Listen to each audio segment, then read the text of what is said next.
right, welcome back. Nnpp ask Inec for update. Kwankwaso and co still expelled. I'm going to play this short video and then we'll take it from there. It's common knowledge that in 2023, with a few months to the election, the Kwankwaso political movement and the national movement, TNM, joined the new Nigeria People's Party, a relatively unknown party, without strong structures whatsoever, and were able to win Kano State governorship election resoundingly in a free and fair election, as they did in 2019 on the platform of the PDP. Sadly, the tribunal and the appeal courts have both recently obtained the overwhelming victory in two separate contentious judgments, which many legal luminaries have described as strange to the laws of the land, ignoring substantial justice, and in effect, snatching from the Nnpp and the good people of Kano State a mandate freely given to their candidate, Engineer Abba Kabir Yusuf. As Almighty God will have it, the CTC of the appeal court judgment is at variance with the judgment read by the three-man panel of the courts, clearly showing that the judgment was in our favor. All right, so let's take it from there. Shout out to the Channels TV for borrowing us that clip. Let's take it from there. What are your thoughts about this? First of all, educate me, I beg. What is going on with the Nnpp and the Kwankwasos? And I didn't even know that Kwankwaso was no longer part of Nnpp. What is going on? Tell us, educate us. Well, I do not know how to assuage the feelings of those who want to push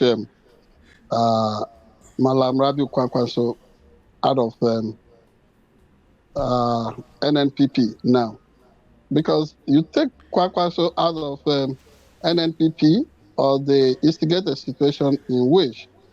Sorry. Before you continue, what you just said almost insinuates that Kwankwaso and Nnpp are synonymous. Is that correct? Or not quite synonymous, but I think that is the man that has breathed life into Nnpp.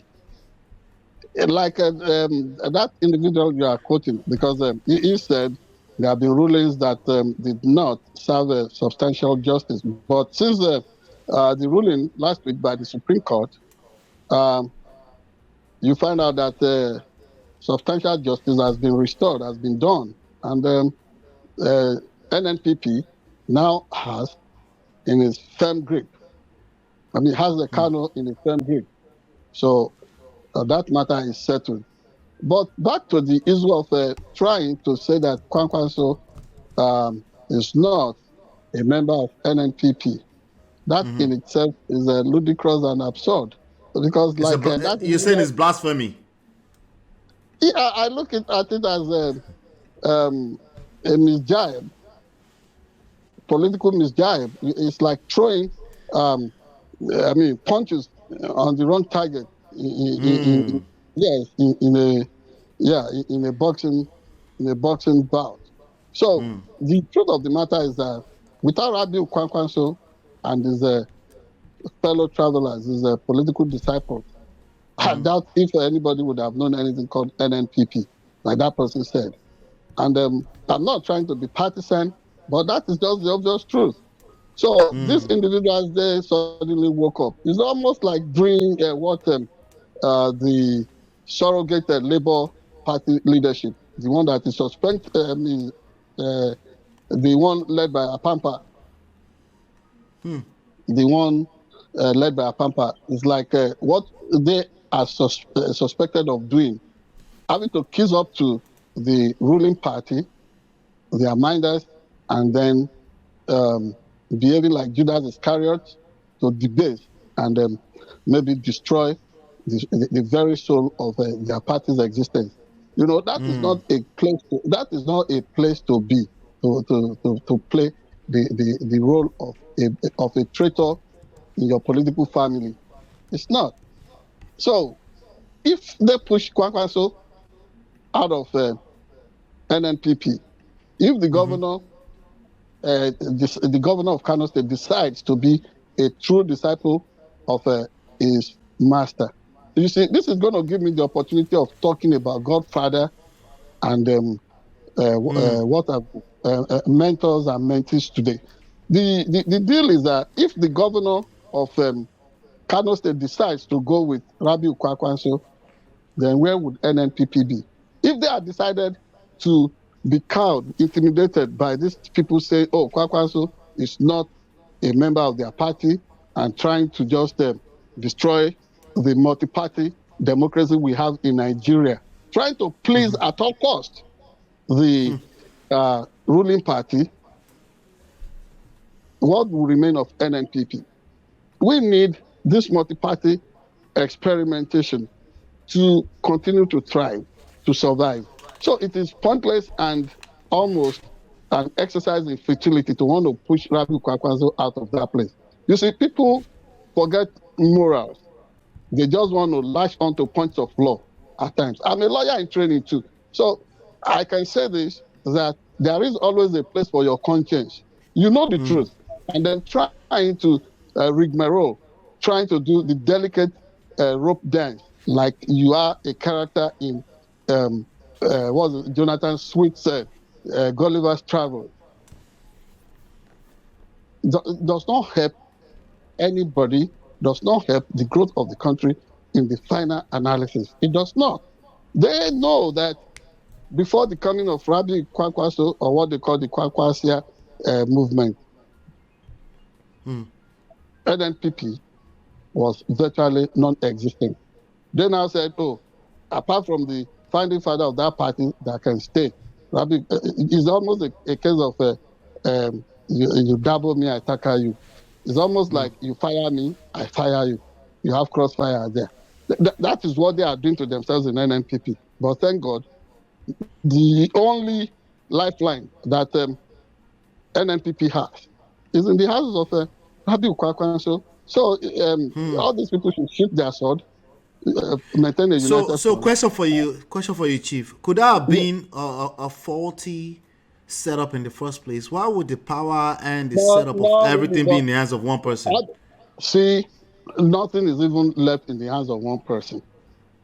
Rabiu Kwankwaso is not an executive member, but maybe he sits on the board of trustees of that party, being their presidential candidate. The way the guy was gaining traction in his campaigns in those days. So if he had become president, would these renegades, would they have shown up? Would they have come up to question his membership of the party? So this is crass opportunism at its worst. I do not know what people tend to do. How similar is this to what happened with PDP when Atiku did not become the president 5 years ago? How similar is this to that? Because there was a fall apart in PDP. They haven't been able to figure themselves out since then. Well, nobody ever accused of Atiku of not being a member of PDP. They never accused him of coming to hijack the party. In the case of Atiku, he has always done off and on. Sometimes he stays in PDP. If things do not work well, I do not really know the reasoning, the rationale between that kind of conduct, because you look at the stability, the survival of PDP. Atiku 2 is crucial to that. You look at this image, the rock solid image of PDP that PDP enjoys, especially as a driving force, a stabilizing force behind the presidency of Chief Olusegun Obasanjo in those days. Atiku was critical to that. So I do not know if anything can be done about this, that he has to look beyond his person and just work for, should work as a statesman most times instead of camping and decamping. That would help Atiku. So, but this does not really compare with that standard, not at all. So now to the issue of godfatherism. Why are we always trying to bastardize good words? What people, the word godfatherism, as it is known in Christian catechism, if somebody is chosen as a godfather, it's almost like somebody who is not a member of the immediate biological family that sad a child. Oh, you will join the parents in making sure that this child grows in the knowledge and love of God and the church, and then acquire good morals. Now, this one in which somebody becomes Lord of the Manor has to pay the piper and then dictate the tune. How does that compare with the word Godfather as it is known originally in Christianity? So the bastard comparing the word Godfatherism as we know it in the Bible to the place of a mobster, the chief of a mob, a syndicate chief, a crime boss. It's not really good. That is my personal feel on this, because positive mentors in the society. Could it be that Nigerians in general have had a terrible experience with the practice of Godfatherism, right? Maybe Godfatherism is a double-edged sword, right? And when it ends up in the wrong hands, Ola and the public, what Nigerians try to reduce to the level of Godfatherism, it's not same as, same of one thing. No. Yeah, but whose fault is that? Whose fault is that? Is the twisted application of words by the society in which we live in. By the society or the leaders? The society in which we live. Even you and I, who are not involved in political leadership, we are calling people who ought not to be Godfathers, instead of identifying them as crime bosses who try to, crass opportunities, who will set people up to be stealing, taking away public funds, empty that into their private account. How can those people be positive individuals in society? So, to Kwankwaso, he is the biggest factor in Nnpp today. And thank God that the governor of Kano State is back in the saddle, whether they like his face or not. Now, that is the only state controlled by Nnpp. And so everybody has got to fall in line and make sure we work for true multi-party system in Nigeria. To think of a day in which Nigeria will wake up and become a one-party dictatorship is something I dread. You saw the way it played out under General Sani Abacha's military dictatorship. That was not in any way. Let me ask you a question. In what is Nnpp practicing in any other state in Nigeria? I know they are licensed to. It is only, that was the only place where they won. They tried to create a movement just like what we experienced with the Labour Party. It was a movement. But in retrospect, you would notice that if Kwankwaso, Peter Obi had stayed in PDP, today it would have been a foregone conclusion that the whole thing was upturned in favor of PDP. PDP would have won. I see. So PDP went into that election as a divided home. The splinters did not really match the movement of the 16,000-pound gorilla that the APC was. So that is it. Awesome. That is it. All right. Yeah, I'm continuing to learn myself about this whole thing. You know, I know that I'm looking at a quote here. Said this is aside the fact that this matter is pending before a federal high court with Inec duly served and notified. Aluko said, "Are you familiar with who this Aluko person is? This is one of the people in Nnpp, right?" No. All right. I don't know the Aluko they are talking about. I know there used to be an Aluko with Inec. I don't know the one they are quoting here. Okay, let me see. I think that's the first name here. You may talk of Aluko from Odekiti. You may talk of Aluko from Ilesha. So it depends on which Aluko. That's true. No, this person is the chairman of the board of trustees of the party, Dr. Temitope Aluko. Oh, yes. And there's a quote here. I know him by reputation.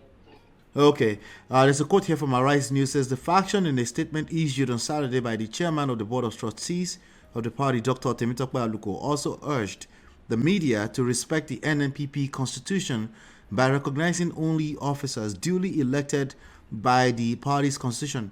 That brings me to this question for you, and we'll wrap up with this question.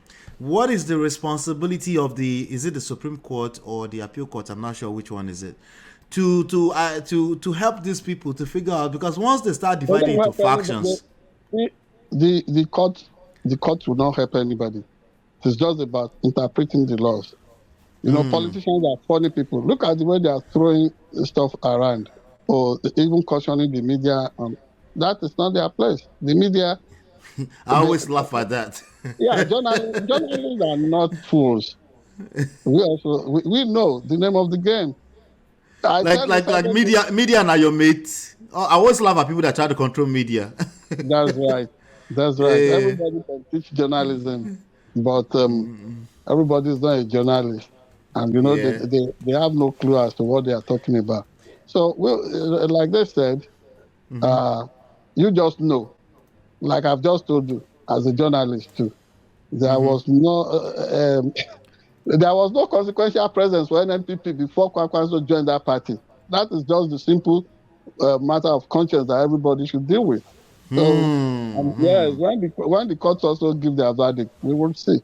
So, but that is it. But if they push a Kwankwaso and there are people out of Nnpp and they have to move back to PDP or wherever, it will be a sorry day that, so the little we had, we couldn't even manage, we could not appreciate until we lose it all. So they should go back home. Put their house in order. That is what I'm saying in essence. I'm not taking sides.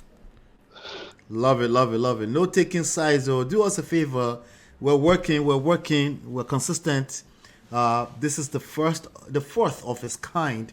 We're going to keep bringing this. So do us a favor, hit that like button, share, subscribe, and follow. And check out SharpEdgeNews.com. And they're dropping articles up there as well. Make sure you're checking that out. And you can check me out 4 days a week, Monday to Thursdays at 5 p.m. New York time, 11 p.m. Nigeria time at Man of Prestige. You can just go to manofprestige.com. It's take you there. But this is another one in the bag for you. Hopefully you've been enlightened, educated. Any last word for the audience, Chief? Well, dear viewers, just to thank you for being part of our journey. The experience can be even made more enjoyable by you touching on that button to like us, subscribe to us, follow us, share to the global audience, and understand that we do not take for granted the fact that you have chosen to stick with us. We do not take it for granted that we should appreciate you. So we appreciate you. Not many people with disability, legal blindness would do this, even as professionals. They would think, it's the end of the world. So since we know our trade and we are practicing it to ethical standards, please be part of our story, be part of our journey, continue to be part of our family. We love you. All right, awesome. Thank you so much. I want to say shout out to Chinye, who came in last minute, and Brother Ben for stopping by. I appreciate you all. We'll see you on the other side of the pond. This is it for today. We hopefully you've been enlightened, entertained, and educated. We'll see you on the next one. Peace.